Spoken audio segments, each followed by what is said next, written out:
ದೆಹಲಿನಲ್ಲಿ ಇವತ್ತಿಗೆ 800 ಜನ ಮಕ್ಕಳು ಕಾಣೆಯಾಗಿದ್ದಾರೆ. ಮಕ್ಕಳು ಕಿಡ್ನಾಪ್ ಆಗದೆ ಇರೋ ರೀತಿ, ಮಕ್ಕಳನ್ನ ಇನ್ಯಾರೋ ಕೆಟ್ಟದಾಗಿ ಉಪಯೋಗಿಸ್ಕೊಳ್ದೇ ಇರೋ ರೀತಿ ನಾವ್ ಹೇಗ್ ಜಾಗೃತರಾಗಿರ್ಬೋದು ಅಂತ. ಪ್ರೈಮರಿ ಸ್ಕೂಲ್ ಇಂದ ಹುಡುಗಿಯನ್ನ ತಂದೆ ತಾಯಿ ಇಬ್ಬರು ಕೂಡ ಸ್ಕೂಲಿಗೆ ತಂದು ಬಿಟ್ಟು ಹೋಗ್ತಾರಂತ.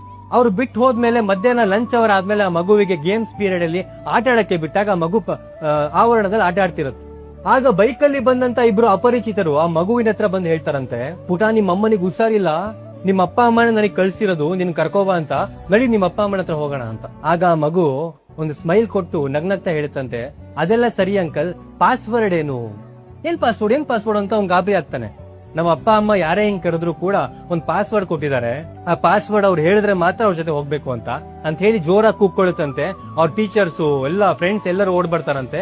ಆ ಗಾಡಿನಲ್ಲಿ ಬಂದಿದ್ದ ಇಬ್ರು ಕೂಡ ಓಡೋಗ್ತಾರಂತೆ. ಸೊ ಪೇರೆಂಟ್ಸ್ ಏನ್ ಮಾಡಿದ್ರು, ಯಾರೇ ಹೊರಗಿನಿಂದ ಬಂದು ನಿನ್ನ ಕರೆದ್ರು ಕೂಡ, ಹೊರಗಿನಿಂದ ಬಂದು ನಿನ್ನ ಮಾತಾಡ್ಸಿದ್ರು ಕೂಡ ಪಾಸ್ವರ್ಡ್ ಕೇಳು, ಅವ್ನ್ ಪಾಸ್ವರ್ಡ್ ಸರಿಯಾಗಿ ಹೇಳಿದ್ರೆ ಮಾತ್ರ ಅವಳನ್ನ ನಾವು ಕಳ್ಸಿದೀವಿ ಅಂತ, ಅವ್ನ್ ಪಾಸ್ವರ್ಡ್ ಹೇಳಿಲ್ಲ ಅಂದ್ರೆ ನೀನ್ ಡೇಂಜರ್ ಅಲ್ಲಿ ಇದೆಯಾ ಅಂತ ತಕ್ಷಣ ಅಲ್ಲಿಂದ ಜಾಗ ಖಾಲಿ ಮಾಡ್ಬೇಕು ಅಂತ. ಸೊ ನೀವು ನಿಮ್ಮ ಮಕ್ಕಳಿಗೆ ಒಂದ್ ಪಾಸ್ವರ್ಡ್ ಕೊಟ್ಟಿರು, ಏನಾದ್ರೂ ಆಗಿರ್ಬೋದು, ಒಂದ್ ಪಾಸ್ವರ್ಡ್ ಹೊರಗಡೆ ಯಾರಾದ್ರೂ ಒಬ್ಬ ವ್ಯಕ್ತಿ ಬಂದು ನಿಮ್ಮ ಮಕ್ಕಳನ್ನ ಮಾತಾಡಿಸಿದಾಗ ಅವ್ರು ಆ ಪಾಸ್ವರ್ಡ್ ಹೇಳಿದ್ರೆ ಮಾತ್ರ ನಿಮ್ ಮಗು ಅವ್ರ ಹತ್ರ ಮಾತಾಡ್ಬೇಕು, ಇಲ್ಲ ಅಂದ್ರೆ ಮಾತಾಡಬಾರದು. ಸೊ ಇದು ಸಿಂಪಲ್ ಆಗಿ ನಾವು ಮಾಡ್ಕೋಬಹುದಾಗಿರುವಂತ ಒಂದು.